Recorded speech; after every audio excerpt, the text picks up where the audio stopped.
السلام علیکم ورحمۃ اللہ وبرکاتہ۔ محترم بھائیوں، بزرگوں اور دوستوں، یہ ہمارا آپ کے مسائل اور ان کے جوابات کا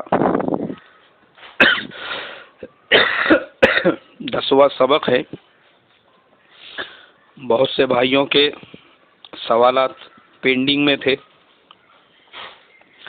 اس میں ایک بھائی کا یہ سوال ہے، انہوں نے پوچھا ہے کہ مولانا میں زکوٰۃ کا پیسہ رمضان کے بعد دے سکتا ہوں یا نہیں؟ ابھی میری حالت ٹھیک نہیں ہے۔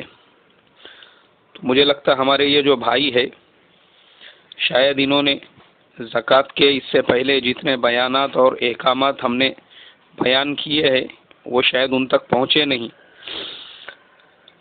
اگر یہ تمام باتیں ان کو پہلے پتہ ہوتی کہ بھئی زکوٰۃ ادا کرنے کا طریقہ کیا ہے، کس طریقے سے ادا کرنا چاہیے، زکوٰۃ کب فرض ہوتی ہے، کب نہیں ہوتی ہے، تو وہ یہ سوال نہیں کرتے تھے۔ اس کی وجہ یہ ہے کہ سال میں آپ کا ایک دن طے ہونا ضروری ہے۔ اس دن کی آپ کی کنڈیشن کو دیکھا جائے گا۔ اگر اس دن آپ کے پاس میں اتنا کیپٹل نہیں ہے، اتنا گولڈ نہیں ہے، اتنا سلور نہیں ہے، اتنا سامان تجارت نہیں ہے کہ آپ نصاب کو پہنچو، تو آپ کے اوپر زکوٰۃ ہی فرض نہیں ہے۔ اور یہ ضروری نہیں ہے کہ آپ نے رمضان میں ہی زکوٰۃ ادا کرنا۔ سال بھر میں آپ کا وہ دن جس دن آپ صاحب نصاب بنے تھے، اور سال بھر آپ اسی تاریخ کے اعتبار سے ہر سال حساب کر کے اپنی زکوٰۃ کو ادا کریں۔ اگر آپ رمضان میں دینا چاہتے ہیں تو ایڈوانس میں پھر رمضان میں زکوٰۃ نکالے اور پھر ہر سال رمضان کی اس تاریخ کو زکوٰۃ ادا کرے۔ تو اس طریقے سے آپ کو زکوٰۃ دینے میں آسانی رہے گی۔ اب جس طریقے سے آپ پوچھ رہے ہیں کہ میرے پاس میں ابھی پیسہ نہیں ہے، میری حالت ٹھیک نہیں ہے، تو کیا میں رمضان بعد زکوٰۃ ادا کر سکتا ہوں؟ تو اس کا مطلب یہ ہے کہ آپ کو ابھی زکوٰۃ کے مسائل کا علم ہی نہیں ہے۔ تو اس لیے میں پہلے آپ کو جو زکوٰۃ کے مکمل مسائل کا میرا بیان ہے یا جو آڈیو ہے وہ آپ کو سینڈ کرتا ہوں۔ انشاءاللہ وہ سننے کے بعد میں آپ کو پہلے تو یہ سمجھ میں آئے گا کہ آپ پہ زکوٰۃ فرض ہے یا نہیں ہے۔ اس کے بعد میں دوسرا جو سوال ہے وہ گجرات سے عبد الوہاب صاحب نے سورت سے پوچھا ہے۔ انہوں نے کہا کہ مولانا ہم لوگ ہندوستان میں رہتے ہیں، یہاں رہتے ہوئے ٹیکس بھرنا بہتر ہے یا بغیر ٹیکس کے رہنا بہتر ہے؟ ہمارے عبد الوہاب صاحب اور ان کے علاوہ تمام میرے وہ دوست جو میرے اس بیان کو سن رہے ہیں، چاہے وہ ہندوستان میں رہنے والے ہو یا دنیا کے کسی بھی کونے میں، ایک بات ذہن میں رکھو کہ آج پوری دنیا کے اندر مسلمانوں کے لیے جس طریقے سے ہمارے علماء نے دنیا کو 3 حصوں میں تقسیم کیا ہے، ایک دارالاسلام ہے، ایک دارالحرب ہے، اور ایک ہے دارالامن۔ جیسے اللہ کے نبی صلی اللہ علیہ وسلم کے زمانے میں تین طرح کے علاقے تھے جہاں پہ مسلمان آباد تھے۔ ایک تو مکہ مکرمہ تھا، جہاں پہ مسلمانوں کو اسلام کے احکام پہ چلنے کی آزادی نہیں تھی، تو اسے دارالحرب قرار دیا گیا۔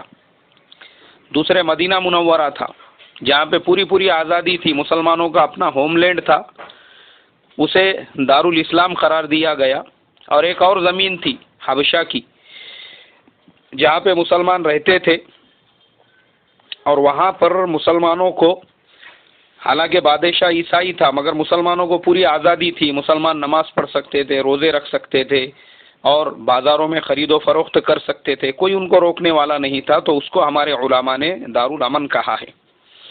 ایسے ہی عبد الوہاب صاحب اور تمام سننے والے، دنیا میں بھی آج کے زمانے میں ایسے ہی 3 ٹائپ کے ممالک ہیں۔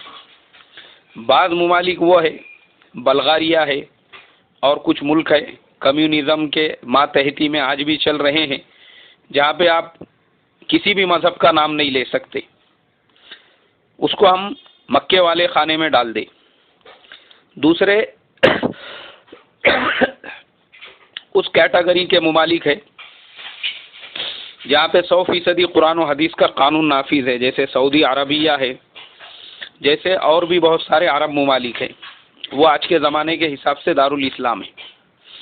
اور دارالامن جو ہے وہ ہمارا ہندوستان ہے، تقریباً یورپ کے ممالک ہے، امریکاز ہے، اسی طریقے سے دنیا میں اور بھی بہت سارے ممالک ہیں جہاں پہ حکومتیں تو یا تو کیا کہیں گے اسے، وہاں پہ جمہوری نظام ہے، لیکن آزادی ہر ایک کو پوری پوری حاصل ہے. آپ جہاں چاہے وہاں پہ نماز پڑھ سکتے ہیں، آپ اذان دے سکتے ہیں، آپ روزہ رکھ سکتے ہیں، زکوٰۃ ادا کر سکتے ہیں، آپ کے اوپر کوئی پابندی نہیں ہے. اور مجھے تو یہ لگتا ہے کہ ہمارے ملک ہندوستان میں جتنی مسلمانوں کو آزادی حاصل ہے اتنی آزادی ان ملکوں میں بھی نہیں ہے جن ملکوں کے اندر جنہیں دارالاسلام کہا جاتا ہے. اس کی وجہ یہ ہے کہ ہندوستان میں ہم لوگ 40,000 مدرسے چلا رہے ہیں، کوئی ہم کو روکنے والا نہیں ہے. ہندوستان کے اندر کروڑوں ہماری مسجدیں ہیں، پوری پوری آزادی ہے. یہاں تک کہ خود ہماری گورنمنٹ نے کئی بڑے بڑے جو نئے ایئرپورٹ بنائی ہے بامبے وغیرہ کے اندر، خود ایئرپورٹ کے اندر مسجدیں بنائی ہے تاکہ مسلمان اس کے اندر نماز پڑھ سکے. اور میرا پرسنل ایکسپیرینس ہے، میں کئی ملکوں کے اور مسلم ملکوں کے بھی سفر کر چکا ہوں. میں نے وہاں کے مسلمانوں کے حالات اور گورنمنٹوں کے حالات جو دیکھا ہوں تو مجھے ایسی بے چینی محسوس ہوتی تھی جیل خانے کے جیسی کہ میں کب انڈیا کو واپس لوٹوں گا بول کے. اس کی وجہ، اس کا ریزن یہی ہے کہ جو آزادی ہم کو یہاں پہ حاصل ہے وہ ان ملکوں میں بھی حاصل نہیں ہے جنہیں آج کے زمانے میں دارالاسلام کہا جاتا ہے. وہاں پہ بھی آپ کوئی مدرسہ بغیر گورنمنٹ کے پرمیشن کے نہیں بنا سکتے. وہاں پہ بھی آپ کوئی مسجد بغیر گورنمنٹ کے لیگل پورے پیپر بنائے کے نہیں بنا سکتے. جبکہ ہمارے ہندوستان میں یہ حال ہے، جہاں ہماری نئی پلاٹنگ ہو گئی، جہاں مسلمانوں کے مکانات بن گئے، وہاں پہ آرام سے ہم اپنی ایک مسجد بنا سکتے ہیں. گورنمنٹ کی طرف سے آپ کو کوئی روکنے والا نہیں ہے. اتنی آزادی ہمارے ملک ہندوستان کے اندر ہے. اس کے علاوہ دوسرے اعتبار سے بھی، معاشی اعتبار سے بھی ہندوستان کا مسلمان جتنا خوشحال ہے مجھے لگتا ہے شاید ہی کہیں اور ملک کا مسلمان اتنا خوشحال ہوگا. اس لیے کہ ہماری گورنمنٹ نے مسلمانوں کے ڈیولپمنٹ کے لیے باضابطہ ایک منسٹری بنائی ہوئی ہے، مائنورٹی افیئرز بول کے. اور باضابطہ مسلمانوں کو ایجوکیشن کے اندر جو ہے سہولت ہے. مسلمانوں کو بڑی بڑی ڈگریز کا اگر ایجوکیشن حاصل کرنا ہے اس میں سہولت ہے. بہت ساری چیزوں کے اندر ہم کو فیسلٹیز ہے. اور اس سے بڑھ کے ہمارے ملک میں اور کیا ہو سکتا ہے کہ ہم کو برابری کا حق حاصل ہے. جہاں پہ اگر ایک ہندو بھائی ہمارا الیکشن میں کھڑے ہو سکتا ہے تو مسلمانوں کو بھی پورا پورا حق ہے، وہ بھی الیکشن میں کھڑا ہو سکتا ہے. اگر ہمارا ہندو بھائی کسی جاب کے لیے اپلائی کر سکتا ہے تو مسلمان بھی اس کے لیے اپلائی کر سکتا ہے. مسلمان کو کوئی روکنے والا نہیں ہے. اس ملک ہندوستان کے اندر مسلمانوں کو اتنی آزادی حاصل ہے، اتنی سہولتیں حاصل ہے. میں ایسے لوگوں کو ناشکرا کہوں گا جو اس ملک میں رہ کر دوسرے ملکوں کی تعریف کرتے ہیں، یہاں کی پلیٹ میں کھا کے یہیں پہ ہگتے ہیں. یہ ایسے لوگ جو ہے ناشکرے ہیں یہ. اس لیے ہم جب اس ملک میں رہ رہے ہیں تو ہمارے اوپر فرض ہے، لازم ہے، ملک کے ہر ٹیکس کو ہم ادا کریں. ہر ٹیکس کو، جو ٹیکس بھی آپ کو، جب گورنمنٹ آپ کو اتنی فیسلٹیز دے رہی ہے، اتنی سہولتیں دے رہی ہے، تو آپ کے اوپر فرض بنتا ہے کہ آپ پابندی کے ساتھ میں بجلی کا بل ادا کریں، آپ پابندی کے ساتھ کارپوریشن کا بل ادا کریں، آپ پابندی کے ساتھ اپنے گھر کا جو ٹیکس ہوتا ہے وہ ادا کریں، آپ کے شاپ کا جو ٹیکس ہوتا ہے وہ ادا کریں، آپ پابندی کے ساتھ میں یہاں تک کہ انکم ٹیکس بھی ادا کریں. بھلے ہی ہمارے علماء نے اس کے اندر انٹرسٹ کی رقم دینے کے لیے کہا ہے، مگر وہ بھی ادا کرے. اس لیے کہ انہی پیسوں سے ہمارے ملک کی جو آرمی ہے اس کو تقویت ملتی ہے. اگر ہم لوگ انکم ٹیکس نہیں دیں گے اور گورنمنٹ کا ہاتھ نہیں بڑھائیں گے تو ہمارے ملک کے سرحدوں کی حفاظت کون کرے گا؟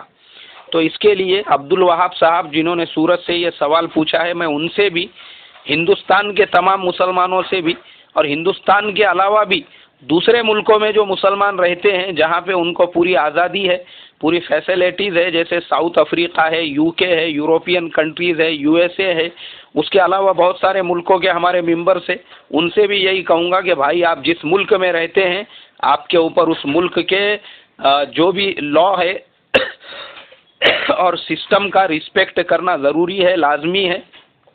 اور جس طرح کے وہاں پہ ٹیکسز ہے وہ ادا کرنا بھی آپ کے لیے ضروری ہے. اس لیے کہ آپ اس ملک میں رہ کے کما رہے ہیں، آپ اپنے آپ کو بنا رہے ہیں، اپنے لیے پراپرٹیز بنا رہے ہیں، تو یہ چیز بھی آپ کے اوپر لاگو اور ضروری ہوتی ہے. اس کے بعد میں اگلا جو سوال ہے وہ ایک بھائی صاحب نے کرناٹکا سے پوچھا ہے، محمد حسین صاحب نے. انہوں نے کہا ہے کہ مولانا میں اسٹیل کمپنی میں کام کرتا ہوں، لیکن میری نائٹ شفٹ کر کے میں صبح میں 6:30 بجے گھر جاتا ہوں، جب تک فجر کی نماز کا ٹائم ہو جاتا ہے تو میں نماز کیسے ادا کروں؟ محمد حسین صاحب، یہ ایک دم سمپل سوال ہے آپ کا.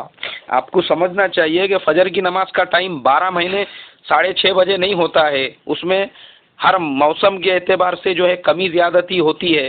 اور اگر آپ اپنے فیکٹری کے اندر ہی جب آپ گھر پہ 6:30 بجے پہنچ رہے ہیں تو کم سے کم آدھا گھنٹہ تو آپ کو لگتا ہوگا. راستے میں کہیں فجر کی نماز پڑھ لے، یا فجر کا وقت ہو گیا ہے تو اپنے فیکٹری سے نماز پڑھ کے نکلے آپ، تو الحمدللہ آپ کی نماز برابر وقت پہ ہو جائیں گی. اس کے بعد میں آگے جو ہے یہ ایک سوال کیا ہے ہمارے ایک بھائی صاحب نے، گجرات بارڈولی سے سراج بھیملا صاحب نے پوچھا ہے کہ مولانا مہر فاطمی میں کتنے گرام چاندی ہوتی ہے؟ کیا اتنی مقدار کا سونا گولڈ بھی دے سکتے ہیں؟ بھائی ہمارے سراج بھائی، آپ کا جو سوال ہے، آپ کے سوال کا جواب حضرت مولانا خالد صاحب نے کتاب الفتاوی میں جلد نمبر 4 اور صفحہ نمبر 392 میں لکھا ہے کہ مہر فاطمی کے بارے میں مشہور قول یہ ہے کہ وہ 500 درہم ہے، اور اس کی مقدار ہمارے آج کے زمانے کے حساب سے، آج کا جو مارکیٹ ویلیویشن ہے اس کے حساب سے 154 تولے چاندی کی مقدار ہوتی ہے. اب چاندی جو ہے اس کا روزانہ کا جو ریٹ ہے وہ چینج ہوتے رہتا ہے. روزانہ چاندی کے جو ریٹ ہے وہ کبھی کم ہوتے ہیں، کبھی بڑھتے ہیں. کبھی چاندی 90,000 روپے کلو چلے جاتی ہے، تو کبھی چاندی جو ہے وہ 30,000 روپے کلو پہ آ جاتی ہے. تو جس دن آپ مہر نکالنے کے لیے بیٹھیں گے اس دن کا آپ کو کیلکولیشن کرنا پڑے گا، کیونکہ آج کا جو مارکیٹ کا ہمارے انڈیا کے حساب سے چاندی کا پرائز ہے، آج کے مارکیٹ ریٹ کے حساب سے 46,900 روپیز جو ہے وہ چاندی کا ریٹ ہوتا ہے. تو اس حساب سے اگر آپ کیلکولیشن کریں گے تو تقریباً آپ کا جو اماؤنٹ ہوتا ہے وہ 75 سے 80,000 روپے کے قریب ہوتا ہے مہر فاطمی کا. اس کے بعد میں اگلا جو سوال ہے وہ بیڑ ضلع سے کسی اسکول کے ٹیچرنی صاحبہ ہے. انہوں نے پوچھا ہے مولانا، اگر ہم قرآن پاک کی تلاوت کر رہے ہیں اور مکروہ وقت شروع ہو گیا تو کیا اس وقت میں ہم تلاوت کر سکتے ہیں؟ اور سجدہ تلاوت اگر آ گیا تو اسی وقت میں سجدہ تلاوت کر سکتے ہیں یا نہیں؟ اور دوسرا سوال انہوں نے حجر اسود کے بارے میں کیا ہے. تو آپ نے جو حجر اسود کے بارے میں سوال کیا ہے ہمارے ٹیچرنی صاحبہ، وہ ایک دم واہیات اور بکواس قسم کا سوال ہے. یہ سب گھڑی ہوئی باتیں جو ہے نا ہمارے ادھر کھیڑے پاڑوں میں، گاؤں کھیڑوں میں چلتے رہتی ہے. اور ماشاءاللہ آپ پڑھی لکھی اور ٹیچرنی صاحبہ ہے، آپ جیسی عورتوں نے تو ایسی باتوں کو سنتے ہی ریجیکٹ کر دینا چاہیے. حجر اسود وہ جنت سے اترا ہوا ایک پتھر ہے، اور وہ جب اترا تھا جنت سے، حضرت عبداللہ ابن عباس اور عبداللہ ابن عمر رضی اللہ عنہم کی یہ روایت ہے کہ وہ دودھ کی طرح سے صاف، شفاف اور سفید تھا، لیکن مشرکین اور گنہگار مسلمانوں کے چھونے اور بوسہ دینے کی وجہ سے وہ سیاہ ہو گیا. اور اسلام سے پہلے بھی حجر اسود کو مقدس، یعنی اتنا ہی اس کا تقدس تھا جتنا آج ہے. مشرکین مکہ بھی اس کو اتنا ہی مقدس سمجھتے تھے جتنا آج ہم مسلمان سمجھتے ہیں. تو اس لیے گنہگاروں کے اور مشرکین کے چھونے کی وجہ سے وہ کالا ہو گیا، تو اس کو حجر اسود کہا جاتا ہے. باقی جو گھڑی ہوئی اسٹوری آپ نے مجھے سنائی ہے اس کا شریعت سے کوئی تعلق نہیں ہے. رہا آپ کا دوسرا سوال مکروہ اوقات کے بارے میں، تو مولانا خالد صاحب نے کتاب الفتاوی جلد نمبر 2 صفحہ نمبر 450 میں لکھا ہے کہ مکروہ اوقات 5 ہے. ان میں سے 3 تو وہ ہے جن میں فرائض اور نوافل دونوں کی کراہیت ہے، اور وہ ہے طلوع آفتاب، غروب آفتاب اور نصف نہار کا وقت. ان اوقات میں سجدہ تلاوت بھی مکروہ ہے. ان اوقات میں تلاوت کرتے ہوئے آیت سجدہ آ جائے تو تلاوت جاری رکھے، بعد میں سجدہ ادا کر لے. اس لیے کہ نماز سے باہر اگر آپ قرآن کی تلاوت کر رہی ہے اور آیت سجدہ پڑھنے کی صورت میں آ جائے تو فوراً سجدہ کرنا آپ پہ واجب نہیں ہوتا ہے. اس کے علاوہ 2 اوقات وہ ہے جن میں نوافل مکروہ ہے، نہ کہ فرائض و واجبات، اور وہ 2 اوقات ہے نماز فجر کے بعد طلوع آفتاب تک کا وقت اور نماز عصر کے بعد سے غروب آفتاب تک کا وقت۔ ان اوقات میں سجدہ تلاوت کیا جا سکتا ہے۔ اسی طرح سے بامبے سے ایک صاحب نے ایک سوال پوچھا ہے کہ اگر فرض نماز کی تیسری یا چوتھی رکعت میں سورہ فاتحہ کے بعد میں اور کوئی سورت پڑھ لے تو ایسی صورت میں سجدہ سہو واجب ہوگا یا نہیں؟ تو بھائی مسائل نماز میں شامی کے حوالے سے یہ بات لکھی ہوئی ہے، اگر فرض نماز کی تیسری یا چوتھی رکعت میں سورہ فاتحہ کے بعد کوئی سورت بھولے سے یا قصدن بھی پڑھ لی جائے تو سجدہ سہو واجب نہیں ہوگا، آپ کو سجدہ سہو کرنے کی ضرورت نہیں ہے۔ تو میرے محترم بزرگوں، یہ بہت سارے سوالات کے آج کے جوابات ہیں، اور بھی بہت سے سوالات پینڈنگ میں ہیں۔ انشاءاللہ جیسے جیسے آپ کا نمبر آئے گا اسی اعتبار سے آپ کو اس کا جواب ملتا رہے گا۔ اللہ تبارک و تعالیٰ سے دعا کرتا ہوں اللہ تبارک و تعالیٰ بے انتہا قبول فرمائے۔ السلام علیکم ورحمۃ اللہ وبرکاتہ۔